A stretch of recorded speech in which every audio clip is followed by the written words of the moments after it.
नमस्कार, बहुत बहुत स्वागत है आपका। NSC 9 न्यूज देख रहे हैं आप। मैं हूं आपके साथ नेहा और इसी के साथ करते हैं बुलेटिन का आगाज। दिल्ली के मुख्यमंत्री रेखा गुप्ता ने कहा, आज यहां महारौली विधानसभा में 135 करोड़ रुपए के कामों की शुरुआत की गई है। हमारा लक्ष्य दिल्ली की जनता को अच्छी सुविधाएं और अच्छा इंफ्रास्ट्रक्चर देना है। अच्छा बजट दिल्ली के लोगों के लिए आएगा, हम सब उसका इंतजार कर रहे हैं।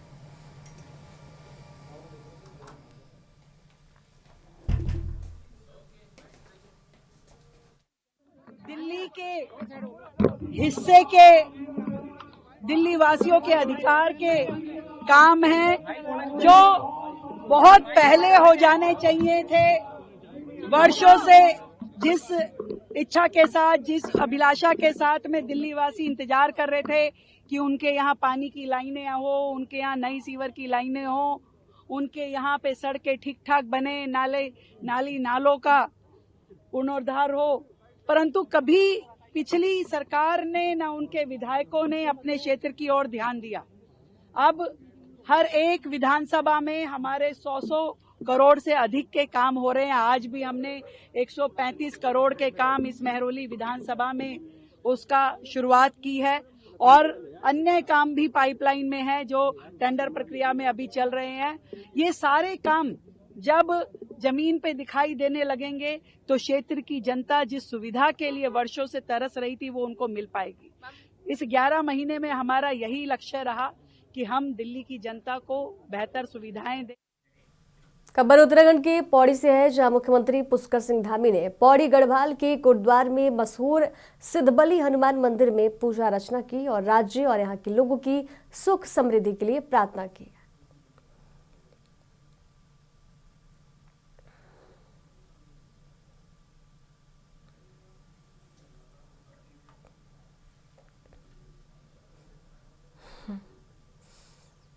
तो उत्तराखंड के मुख्यमंत्री पुष्कर सिंह धामी पौड़ी पहुंचे, जहां उन्होंने पौड़ी गढ़वाल के कोटद्वार में मशहूर सिद्धबली हनुमान मंदिर में पूजा अर्चना की और राज्य के लिए सुख समृद्धि की कामना की है।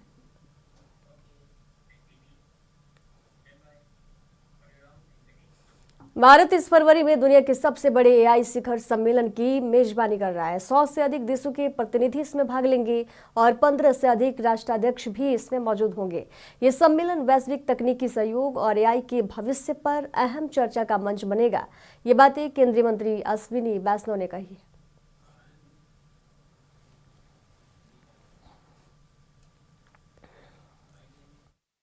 AI Impact Summit has got phenomenal response. This is going to be the fourth and the biggest AI summit so far in the entire world. The response from practically 100 countries, the number of heads of state and government, already 15 confirmations received, and the industry has responded so well. More than 100 CEOs are joining us in the Impact Summit. There will be more than 500 separate sessions in which the best brains of the world are participating, including 2 Nobel laureates who are going to discuss about all aspects of AI. That is why we are saying. केंद्रीय मंत्री अर्जुन राम मेघवाल ने BBG Ramji योजना को लेकर कांग्रेस के विरोध पर कड़ा तेवर दिखाया है। उन्होंने कहा कि बजट सत्र के दौरान राष्ट्रपति के अभिभाषण में भी विपक्ष खलल डालने की कोशिश कर रहा था, जो संसदीय मर्यादाओं के खिलाफ है। मंत्री ने कहा कि विपक्ष शायद राजनीतिक कारणों से विरोध कर रहा है, लेकिन जनता उनके साथ नहीं है।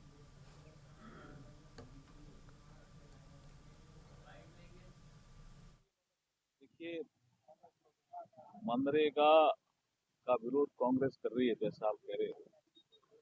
राष्ट्रपति जी का जब अभिभाषण हुआ 28 जनवरी को, तब भी उन्होंने उसमें खलल डालने का प्रयास किया, जो कि संसदीय मर्यादाओं के विपरीत था उनका आचरण।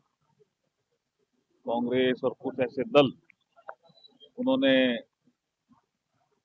जब राष्ट्रपति जी अपना अभिभाषण पढ़ रही थी जॉइंट सेशन में, तब भी उन्होंने खलल डाली। अब वो राजनीतिक कारणों से शायद मुझे लगता है विरोध कर रहे हैं, जनता तो साथ नहीं है। केंद्रीय मंत्री जगत प्रकाश नड्डा ने बताया कि मां के गर्भ धारण करने के दिन से लेकर बच्चे की 16वीं सालगिरह तक आशा वर्कर यू-इवन ऐप के जरिए बच्चे और मां की स्वास्थ्य और विकास पर लगातार निगरानी रखा जाता है। यह कदम मातृ और शिशु स्वास्थ्य के लिए सुधार के लिए बेहद महत्वपूर्ण माना जा रहा है।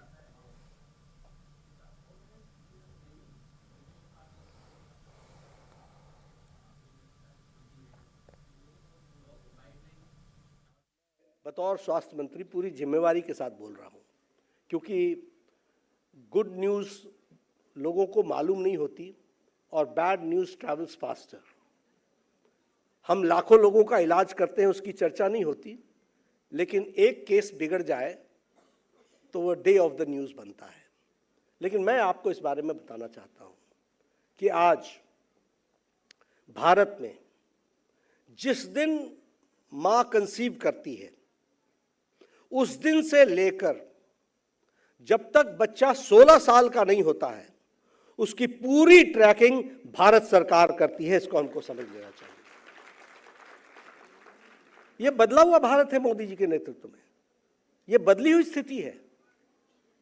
और मैं जब इस बात को कह रहा हूं तो दावे के साथ कह सकता हूं कि आशा वर्कर की यह जिम्मेवारी है कि वो उसको डिजिटली उसको ट्रैक करें। 5 एंटीनेटल चेकअप्स होते हैं, जिसमें से 1 चेकअप बाय स्पेशलिस्ट होती है। वैक्सीनेशन का प्रोग्राम शुरू हो जाता है और हाई रिस्क पेशेंट्स में 8 एंटीनेटल चेकअप्स होते हैं, जिसमें से 3 चेकअप्स स्पेशलिस्ट के द्वारा होता है बिफोर डिलीवरी। इसको हमको समझ लेना चाहिए। अब आप समझिए कि 1.4 बिलियन पॉपुलेशन है हमारी, और जब मैं यूविन की बात करता हूं तो मैं आपको बताना चाहता हूं कि जिस दिन मां कंसीव करती है उस दिन आशा वर्कर के पोर्टल पर, उसके आशा वर्कर के टैबलेट पर वो रजिस्टर हो जाती है और तब से लेकर के उसकी ट्रैकिंग शुरू हो जाती है यूविन में। पश्चिम बंगाल सरकार द्वारा अधिकारियों के ट्रांसफर पर केंद्रीय मंत्री गिरिराज सिंह ने कहा, बंगाल की सरकार ने अधिकारियों का राजनीतिकरण करके सबको टीएमसी का कार्यकर्ता बना दिया है। बंगाल का चुनाव बंगाल के अधिकारियों के भरोसे संभव नहीं है। बंगाल की जनता ममता बनर्जी के अत्याचार से तबाह है, खास तौर पर हिंदू लोग।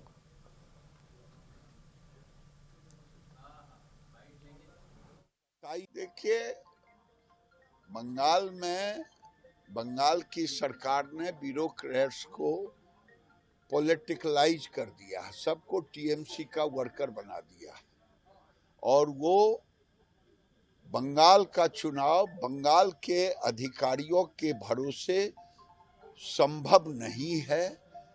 और बंगाल की जनता ममता बनर्जी के आतताई अत्याचार से तबाह है।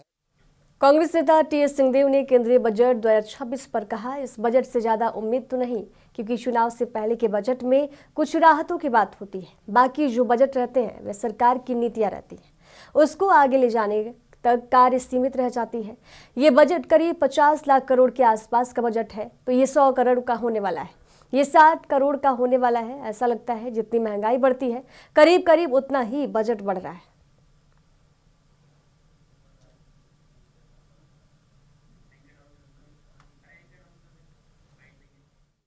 उत्तरी क्षेत्र में बहुत ज़्यादा नहीं, और कारण ये कि आमतौर पे और परंपरा कुछ ऐसी रही है कि चुनावों के पहले के बजट में कुछ राहतों की बात होती है। बाकी जो बजट रहते हैं वो जो सरकार की नीतियां रहती हैं उनको आगे ले जाने के ही कार्य तक वो सीमित रह जाती हैं। कोई ऐसी परिस्थिति भी नहीं दिख रही कि भारत सरकार की प्रबंधन ने, व्यवस्था ने आय के स्रोतों का कोई ऐसा सृजन किया हो कि कोई बहुत नए राशियों की उपलब्धता देश को होगी। 50 लाख करोड़ के आसपास का बजट है, तो ये 100 करोड़ का होने वाला है या 60 करोड़ का भी होने वाला है, ऐसा लगता नहीं है। तो जितनी मुद्रास्फीति बढ़ती है, जितना इन्फ्लेशन बढ़ता है, करीब करीब उतना ही अगर बजट बढ़ रहा है तो जो आपने पहले किया वहीं तक आप सीमित रह जाते हैं। तो अब देखना है क्या बजट के प्रावधान आते हैं। इनकम टैक्स इत्यादि में जो रिलीफ की बातें थी वो हो चुकी थी, अब उसको आगे ले जाते हैं कि नहीं, वो भी देखने की बात रहेगी। जीएसटी में हालांकि केंद्र सरकार का सीधा हस्तक्षेप या बजट का हस्तक्षेप नहीं रहता, लेकिन राज्यों को दी जाने वाली राशियां जो हैं, चाहे जीएसटी के माध्यम से हो चाहे सेंट्रल शेयर के माध्यम से हो, वो निर्बाध रूप से बढ़ी हुई दिखनी चाहिए ताकि संतुलित विकास हो सके। केंद्र सरकार के पास सेस लगाने का जो प्रावधान है टैक्स पे, वो राज्यों के हिस्से के पूल में नहीं आता, मात्र टैक्स आता है। तो ये सेस से जो केंद्र सरकार अधिक राशि अपने हिस्से में ले आते हैं और जीएसटी में जिस दर से करीब 29% ये केंद्र सरकार के हिस्से में राशि चली जाती है, तो यहाँ अंतर आना चाहिए। राज्यों की स्थिति को हमको सुदृढ़ करना जरूरी है अगर पूरे देश के हमको विकास की बात सोचनी है। केवल केंद्र सरकार का बजट ये देश का एक हिस्सा है। हरियाणा की कैथल से खबर है, जहां कैथल में लोकतंत्र सुरक्षा पार्टी ने राज्यपाल के माध्यम से उपायुक्त को ज्ञापन सौंपा है। पार्टी ने विश्वविद्यालय अनुदान आयोग यानी कि यूजीसी के समता संवर्धन से संबंधित विनियम 2026 के समर्थन में अपनी मांग रखी है। पार्टी का कहना है कि इस नियम से उच्च शिक्षा संस्थानों में SC, ST, OBC, महिला, दिव्यांग और अन्य अल्पसंख्यक वर्गों के खिलाफ भेदभाव हो रहा है और समान, पारदर्शी और भेदभाव मुक्त अकादमिक वातावरण इससे सुनिश्चित होगा।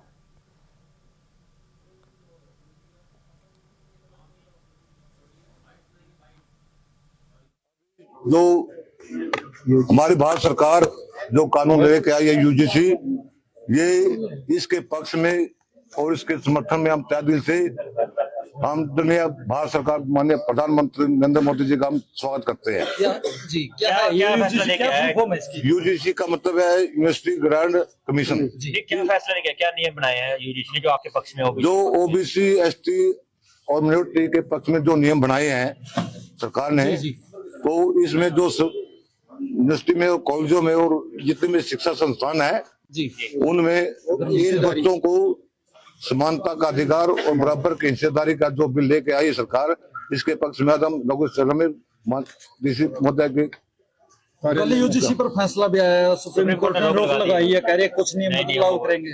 देखिए, इसमें जो नए नियम जो इसमें कमीशन बनाना है, हमारी सरकार से एक मांग है, इसमें जो SC, ST, OBC के जो कमेटी के जो मेंबर होंगे, हमारी सबसे पहले उसमें इनके मेंबर होने चाहिए और सुनिश्चित पूरी भागीदारी होनी चाहिए। और जो सुप्रीम कोर्ट में जो रोक लगाई है, तो इसमें कुछ सरकार के मनवादी लोग, विचारधारा के लोग जो इसका विरोध कर रहे हैं, तो ये खिलाफ है, मनवादी लोग कर रहे हैं जो, तो ये ऐसे लोग इसके विरोध में उतरे। हम उनको भी मुंह तोड़ जवाब देना चाहते हैं। SC, ST, OBC जो मिनोरिटी के लोग ये ज्यादा से ज्यादा। खबर नोएडा से है, जहां प्रो रेसलिंग लीग का आगाज हो चुका है। वह इस लीग में अभिनेत्री सोनम बाजवा ने शिरकत की। साथ ही उसने कहा कि जब देश में अलग अलग खेलों को सपोर्ट किया जाता है और इस तरह की लीग होती है तो बहुत अच्छा लगता है। मैं बेहद खुश हूँ जिस तरह से ये लीग आयोजित की गई, ये कमाल की बात है। इंटरनेशनल खिलाड़ी भी यहाँ हैं। मुझे उम्मीद है कि ये लीग और बड़ी और बेहतर होगी।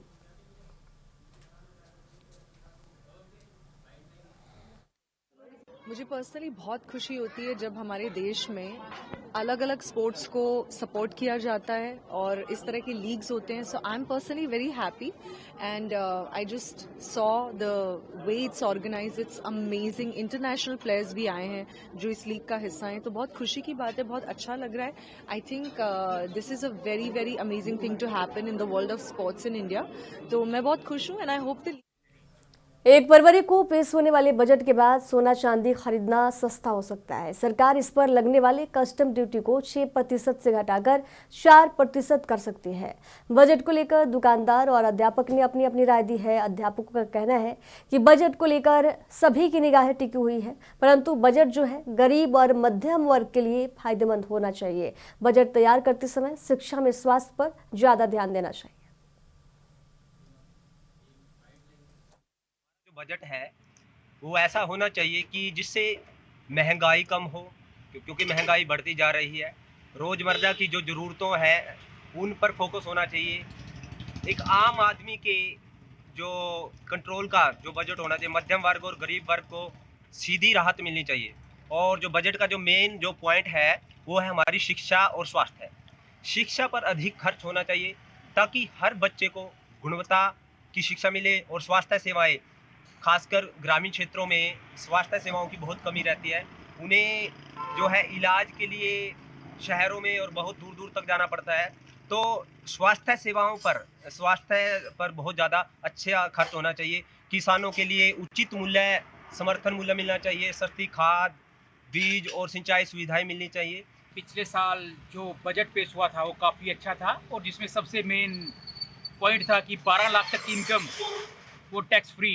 तो इस साल भी उम्मीद है कि इसी तरह का कोई धमाका जो है बीजेपी सरकार देगी, और जो बजट है उसको सभी वर्गों को ध्यान में रखते हुए, चाहे वो शिक्षा है, चाहे रोजगार है, चाहे स्वास्थ्य है, चाहे एमएसपी है, किसानों को राहत देने वाला। तो उम्मीद है कि इस साल इन सभी मुद्दों पे सरकार सोच रही है और कुछ ना कुछ धमाका पेश करे, जिससे सारा देश मतलब एक कुछ अच्छा बने देश के लिए, और खुशहाली देश के अंदर आए। और यही उम्मीद करते हैं बीजेपी सरकार से कि इस साल हमारा बजट पिछले सालों से निखर के आए, अच्छा बन के आए। ऐसे करते हैं कि अगर महंगाई कम होगी तो बहुत बढ़िया रहेगा, हर एक आदमी के हक में होगी। जब महंगाई बढ़ेगी तो उसमें तो गरीब आदमी की ज़्यादा दिक्कत आ रही है। कुरुक्षेत्र के केशव पार्क में 35वीं सब जूनियर नेशनल खेल चैंपियनशिप का आगाज हो चुका है। इस प्रतियोगिता में देश भर से लगभग 1400 युवा खिलाड़ी हिस्सा ले रहे हैं। कोच और खिलाड़ियों ने आयोजन की तारीफ करते हुए कहा कि ऐसी प्रतियोगिताएं बच्चों का हौसला बढ़ाती हैं और उन्हें खेलों की ओर प्रेरित करती हैं।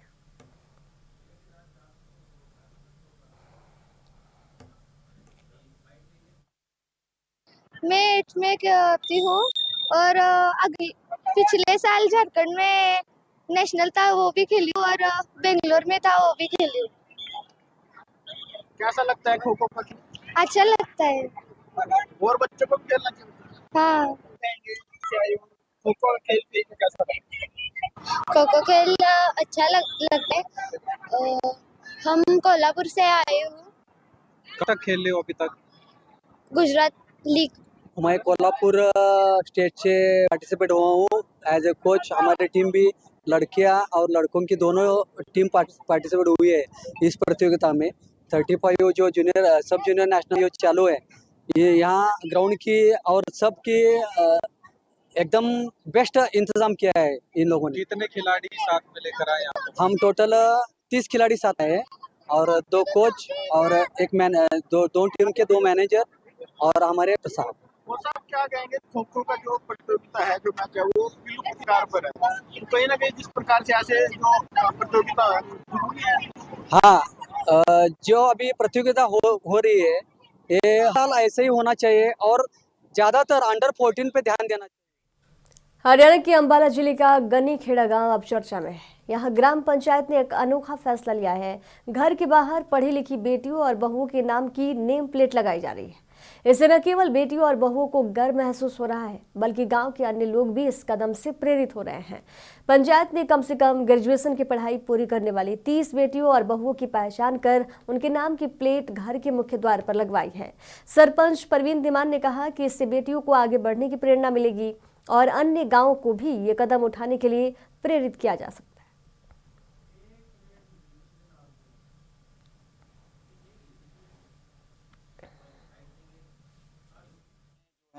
हमने ग्राम सभा जो 5 नवंबर को हमने महिला ग्राम सभा की थी, उसमें ये निकल के आया था कि क्यों ना एक सर्वे किया जाए गांव में कितनी बहु बेटियां पढ़ी लिखी हैं। जो उसका क्राइटेरिया हमने कम से कम ग्रेजुएशन रखा था।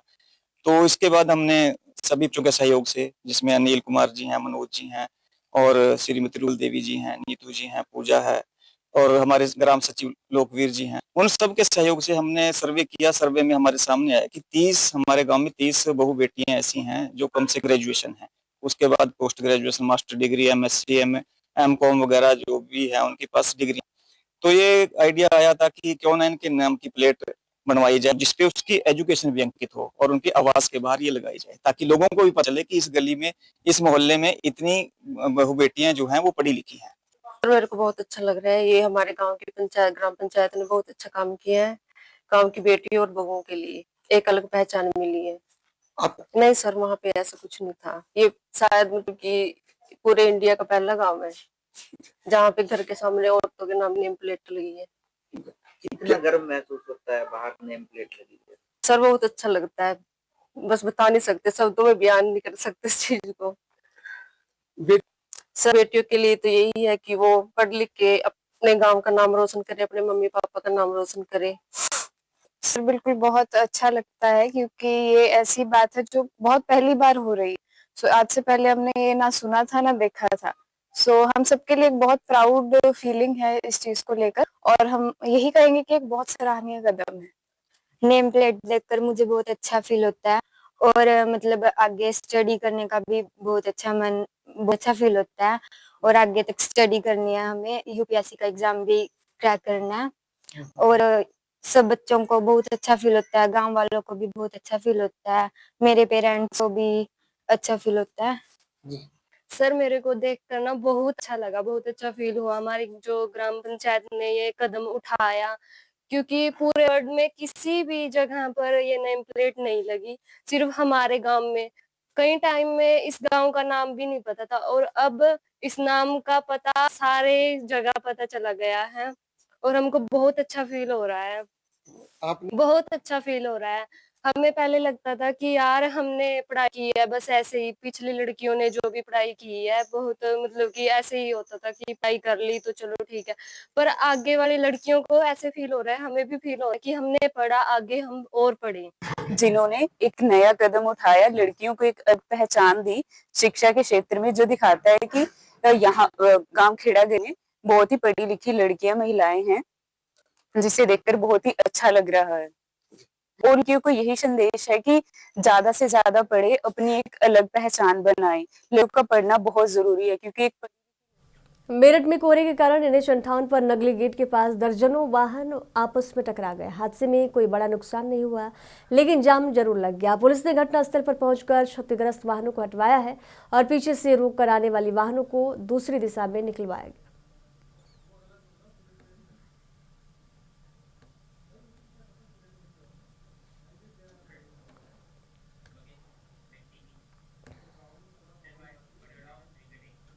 धौलपुर के निहालगंज थाना क्षेत्र में छात्रावास पर फायरिंग की घटना हुई है। इस दौरान युवक के पैर में गोली लग गई, जिसे हॉस्पिटल में भर्ती कराया गया। घटना का वीडियो सोशल मीडिया पर वायरल हो गया है। पुलिस ने जांच शुरू कर दी है और आरोपी की पहचान कर गिरफ्तारी का आश्वासन दिया जा रहा है।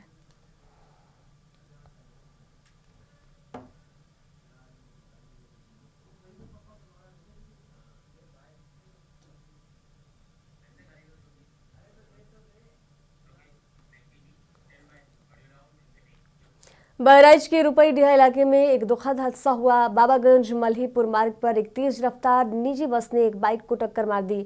हादसे में नेपाल के बांके जिले के 35 वर्षीय वृद्ध और उनकी पत्नी की मौत हो गई। दोनों रिश्तेदार के घर जा रहे थे। स्थानीय लोगों ने पुलिस को सूचना दी और उन्हें हॉस्पिटल पहुंचाया, लेकिन दोनों की जान नहीं बचाई जा सकी।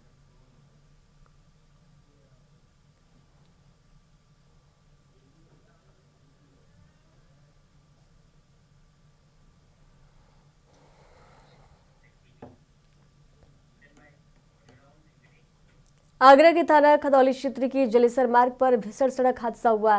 बेकाबू डंपर ने सवारियों से भरे ऑटो को रौंद दिया, जिसमें 5 लोगों की दर्दनाक मौत हो गई। शुरुआती जानकारी के अनुसार डंपर का ड्राइवर नशे की हालत में था। हादसे के बाद गुस्साई भीड़ ने ड्राइवर को पकड़कर पीटा, जिसे बड़ी मुशक्कत के बाद हिरासत में लिया गया।